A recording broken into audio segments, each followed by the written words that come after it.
go there. Thank you.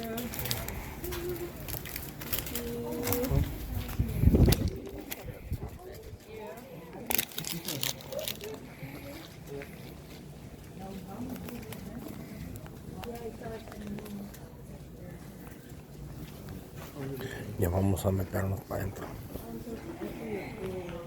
Alright everybody, so before we head into the cave, we're just gonna go over a couple things with you. We'll be inside of the cave for about 45 to 55 minutes. We have 363 stairs round trip, about a half-mile loop of walking, 10 to 15 foot drops on either side in certain areas today, so make sure you're all really careful with your footing, don't get too close to the edge.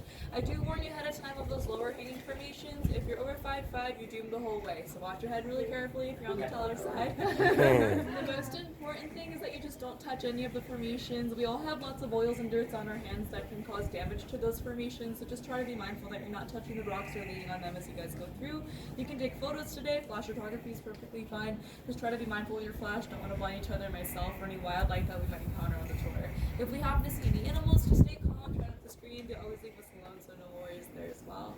You can have water with you, that is the only beverage that we allow in the cave, so if you have anything else, just keep that in a bag or a pocket. If you're chewing on gum, I just ask you to spit it out in that same pit right there. You can get it on your way back out if you want to, it's up to you. My name is Kiana. If you guys have any questions, please let me know. Do you guys have any questions before we start to head on in? What's your name again? Kiana. Kiana? Yes. Thank you.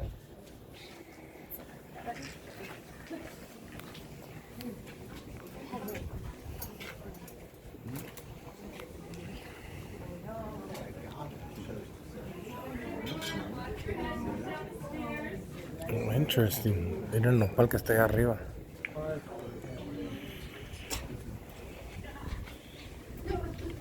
I'm guessing.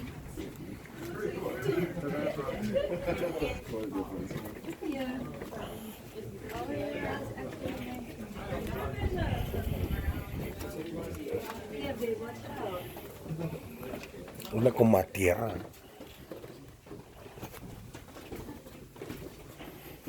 Uy, güey. Splash your head on your way down, everybody.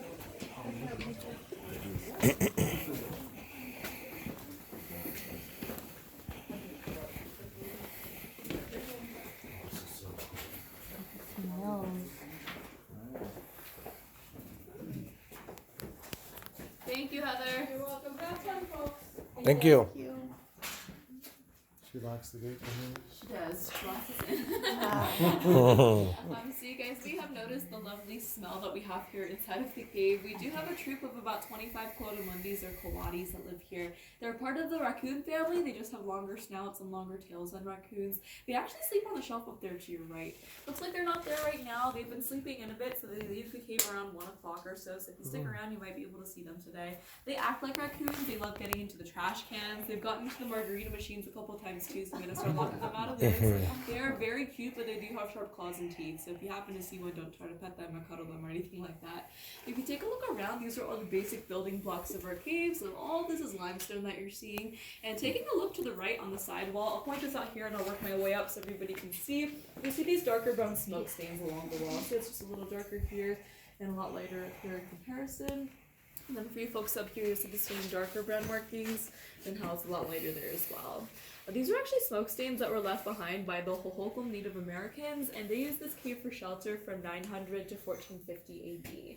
They'd have fires here for ceremonial purposes, light torches for extra sources of light as well, so that's where these smoke stains came from. They didn't go too much further into the cave. They really like to stay here under the natural light of the cave entrance. So if you see darker marks like that further in on the rock, it's probably back guano or back poop, so just more encouragement not to touch the rocks, right? The tribe actually disappeared around 1450, so it's a big mystery as to what exactly happened to them. This cave wasn't rediscovered until 1879 by a man named Solomon Lick.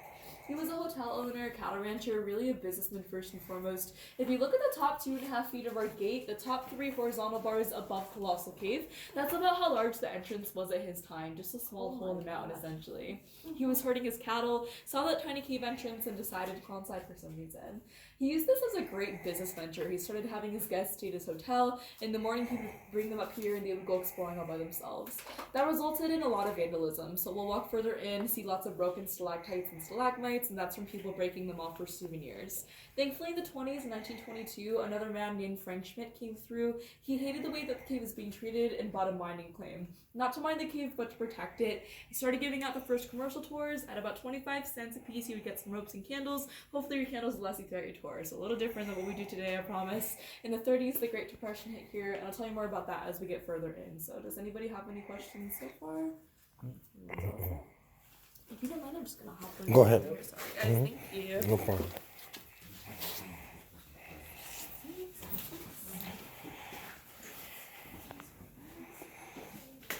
We are going to start seeing those large drops from here on out, so start being careful with your footing. Watch your head if you're on the taller side.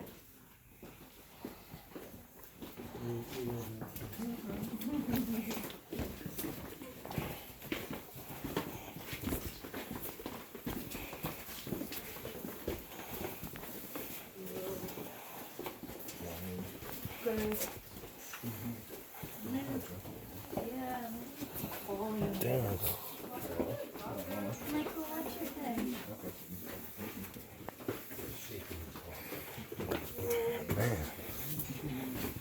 Está interesante esta madre.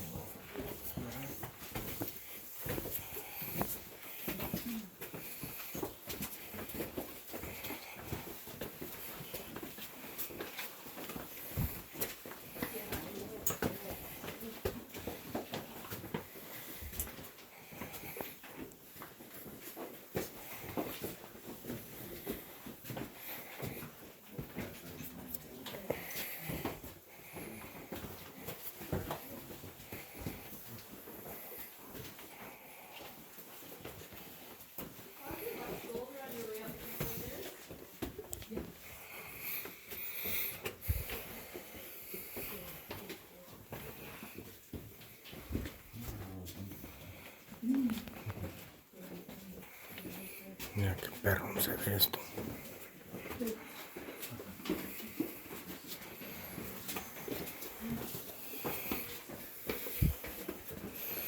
Ahora vamos para arriba.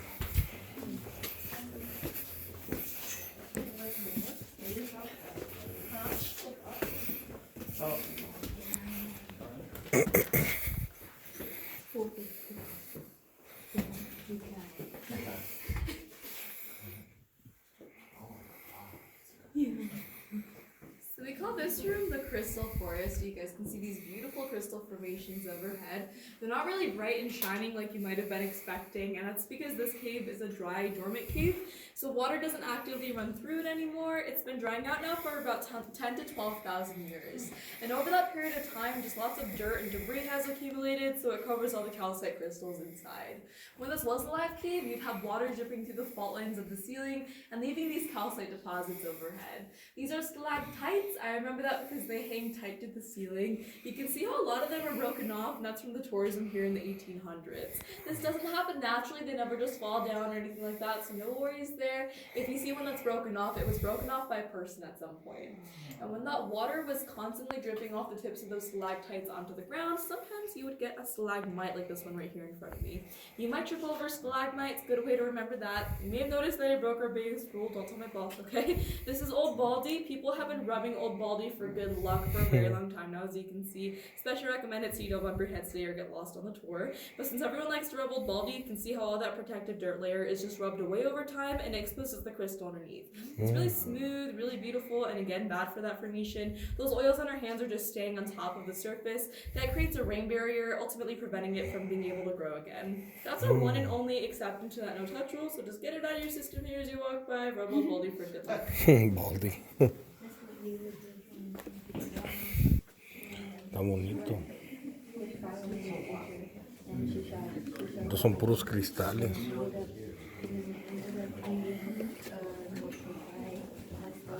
Good luck para muchos.